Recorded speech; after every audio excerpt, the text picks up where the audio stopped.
Interaksi seluruh komponen ekosistem bumi pada awalnya merupakan hubungan yang selaras, seimbang dan serasi, satu nafas, satu jiwa, dan dipenuhi nilai respek antar sesama makhluk hidup, juga dengan lingkungannya yang harmonis. Kini, banyak tempat di bumi kita yang telah berubah. Manusia dengan akal dan pikirannya berusaha menjadi penguasa tunggal di atas bumi, memonopoli dan merusak keseimbangan lingkungan.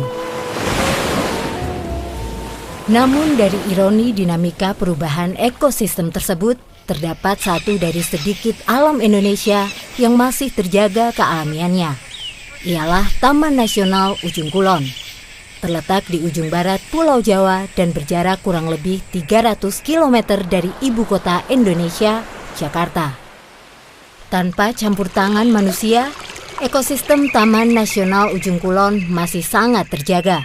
Seiring berjalannya waktu, pada tahun 1820, keanekaragaman tumbuhan dan satwa di Taman Nasional Ujung Kulon mulai dikenal oleh para pakar botani Belanda dan Inggris. Salah satu satwa liar yang terkenal yang hidup di kawasan ini adalah badak berjula satu, Rhinoceros sondaicus. Diperkirakan populasi dari badak Jawa saat ini hanya berkisar 50 hingga 60 ekor. Badak Jawa adalah salah satu dari 10 jenis satwa yang ada di dunia ini yang paling terancam punah. Kawasan hutan Ujung Kulon pertama kali dideklarasikan sebagai Taman Nasional pada tahun 1980 ketika ada Kongres Taman Nasional Sedunia ketiga di Bali. Kawasan Ujung Kulon dikelola mengikuti prinsip dan organisasi Taman Nasional hingga akhirnya kawasan hutan tersebut secara resmi pada tahun 1992 ditetapkan sebagai Taman Nasional Ujung Kulon. Pada tahun yang sama, organisasi dunia UNESCO memberikan penghargaan kepada Taman Nasional Ujung Kulon sebagai World Heritage Site. Kawasan darat Taman Nasional Ujung Kulon memiliki luas 78.619 hektar yang mencakup wilayah Semenanjung Ujung Kulon, Pulau Panaitan, Pulau Pecang, Pulau Handelem, dan Gunung Honje. Kawasan Taman Nasional Ujung Kulon bagian timur didominasi oleh deretan pegunungan Honje. Sebagian daerah Gunung Honje merupakan kawasan pemukiman penduduk yang dalam kesehariannya memanfaatkan sumber daya alam sekitar sebagai mata pencahariannya. Sebagian besar masyarakat yang tinggal di kawasan ini memeluk agama Islam. Mayoritas masyarakat berasal dari suku Sunda dan Banten. Adat istiadat masyarakat setempat mengajarkan untuk hidup selaras antara manusia dengan lingkungannya.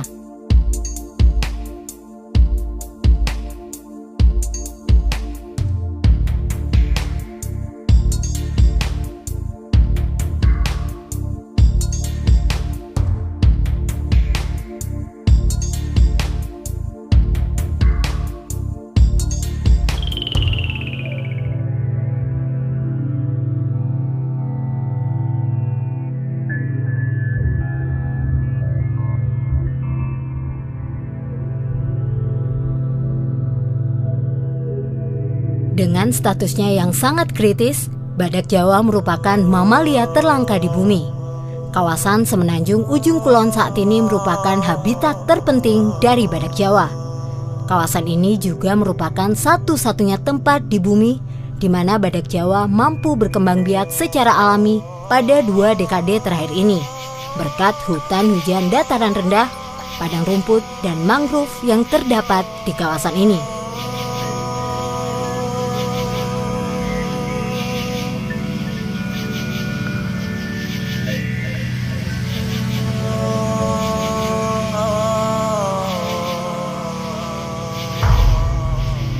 Badak menjatuhkan pohon muda untuk mencapai makanannya dan mengambilnya dengan bibir atasnya yang dapat menggenggam.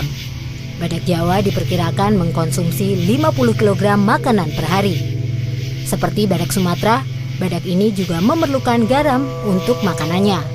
Sumber mineral umumnya tidak terdapat di Ujung Kulon. Sebagai gantinya, badak Jawa meminum air laut untuk mengganti nutrisi yang sama seperti garam.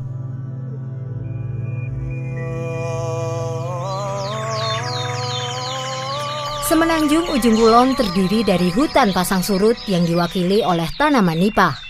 Nipah merupakan fosil dari serbuk sari palma yang diketahui telah terbentuk sekitar 70 juta tahun silam. Selain itu, juga terdapat hutan hujan tropika dataran rendah dan hutan bakau. Ekosistem yang ada di wilayah ini masih terjaga dan sangat alami. Komponen-komponen faktor abiotik dan faktor biotik berperan sesuai dengan kondisi keseimbangannya masing-masing. Hal tersebut tidak lepas dari peran aktif Balai Taman Nasional Ujung Kulon dan masyarakat setempat dalam meningkatkan upaya perlindungan hutan dan sekaligus memantapkan pengelolaan konservasi sumber daya alam hayati dan ekosistemnya. Di Semenanjung Ujung Kulon terdapat padang pengembalaan Cidaon seluas 9 hektar. Ini adalah salah satu di samping padang pengembalaan lainnya di Taman Nasional Ujung Kulon, yaitu Kalejetan, Cibunar, Nyiur, dan Cigenter. Padang ini menjadi tempat berkumpulnya banteng dan burung merak hijau untuk mencari makan dan berjemur. Di kawasan ini terdapat aneka biji-bijian, pucuk rumput, dan dedaunan yang merupakan pakan dari burung merak hijau. Pada musim kawin, merak jantan memamerkan bulu ekornya di depan burung betina untuk menarik perhatian sang betina. Salah satu kawasan pulau yang ada di Taman Nasional Ujung Kulon adalah Kepulauan Handelem. Kepulauan ini terdiri dari Pulau Handelem Besar, Pulau Handelem Kecil, Pulau Kalong, Pulau Boboko, dan Pulau Rengit. Sepanjang pesisir Kepulauan Handelem dipenuhi oleh hutan bakau. Hutan ini ditumbuhi pohon cantigi yang tumbuh di sepanjang pantai. Ekosistem hutan bakau bersifat khas. Hal ini disebabkan karena adanya pelumpuran yang mengakibatkan kurangnya aerasi tanah, salinitas tanahnya yang tinggi, serta mengalami daur pengenangan oleh pasang surut air laut. Akar mangrove juga terlihat di pantai Pulau Handelem. Akar ini menjalar ke atas dan biasa disebut akar nafas. Memasuki hutan hujan tropis, terdapat beraneka ragam flora, salah satunya adalah pohon nyamplung. Pohon besar ini berbuah kecil-kecil dan merupakan makanan bagi burung-burung di kawasan tersebut. Selain itu, terdapat jamur Ganoderma yang tumbuh pada pohon yang telah mati.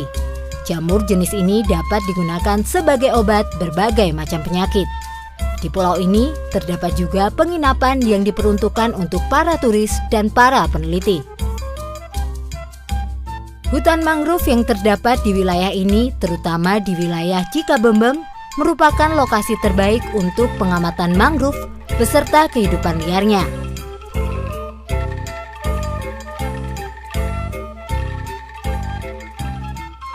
Tak jauh dari Pulau Handelem, terdapat Sungai Cigenter yang merupakan habitat dari ular sanca, buaya muara laut, banteng, dan berbagai jenis burung.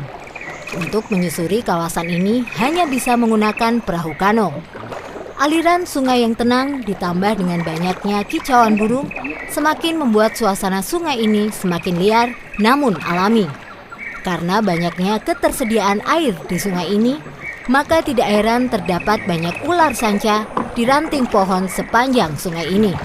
Sungai Cigenter membelah sejauh 3 km ke dalam hutan Cigenter yang merupakan habitat utama badak Jawa. Salah satu upaya Taman Nasional Ujung Kulon dalam konservasi badak Jawa di hutan ini adalah dengan memperluas padang pengembalaan banteng Jawa yang sekarang telah mencapai 6 hektar. Langkah ini digunakan untuk mengurangi kompetisi memperebutkan lahan dan makanan antara banteng dengan badak Jawa.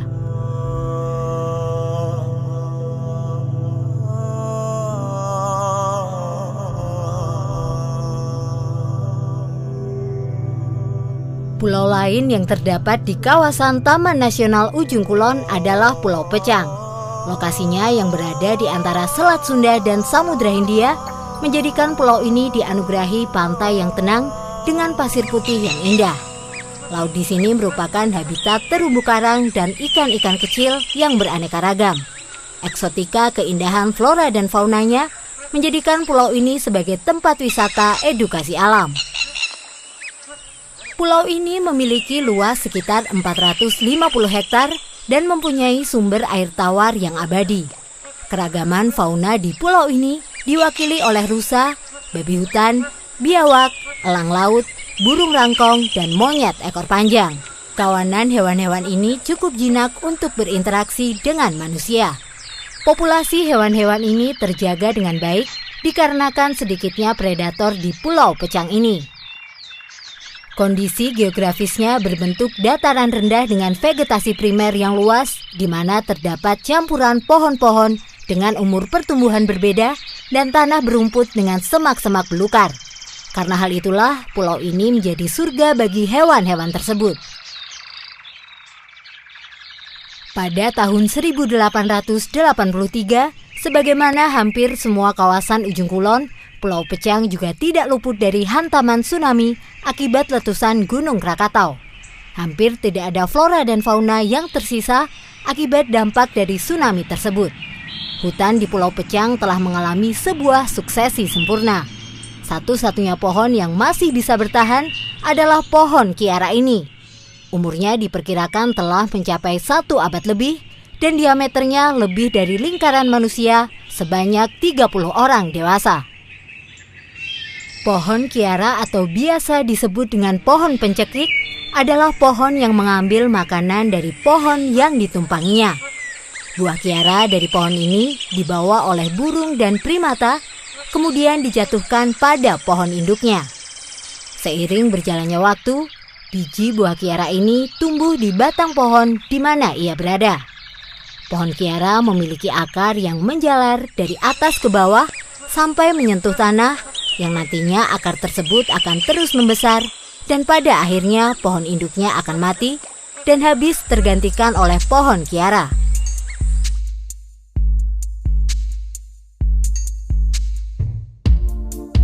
Salah satu kawasan laut yang sangat indah di Pulau Pecang adalah Karang Copong yang mempunyai arti karang yang berlubang. Lokasi karang ini terletak di ujung utara Pulau Pecang. Karang ini telah mati yang terbentuk karena karang terkikis terus-menerus akibat hempasan gelombang ombak dari Samudra Hindia, sehingga menyebabkan karang ini berlubang secara alami. Lokasi ini seringkali digunakan sebagai tempat diving, tetapi hanya untuk level yang tinggi dan berbahaya. Pilihan lokasi untuk snorkeling di Pulau Pecang dibagi berdasarkan level kedalamannya yang tersedia di sepanjang pantai. Untuk menyelam dengan alat selam, lokasinya terdapat di laut bagian barat Pulau Pecang. Jenis ikan yang sering ditemui di laut Pulau Pecang adalah ikan kupu-kupu, ikan bidadari, ikan badut, ikan singa, dan ikan kakak tua. Kondisi terumbu karang ini masih terjaga sangat alami dengan dikelola secara intensif oleh Taman Nasional Ujung Kulon. Pada titik ujung paling barat dari Pulau Jawa, terdapat sebuah menara mercusuar yang difungsikan sebagai penunjuk arah. Kawasan ini dinamakan Tanjung Layar yang merupakan jalan masuk dari Samudra Hindia ke Selat Sunda. Dahulu kala, pemerintah Hindia Belanda merencanakan membangun sebuah pelabuhan laut di kawasan ini. Namun karena wabah malaria, rencana itu urung dilakukan.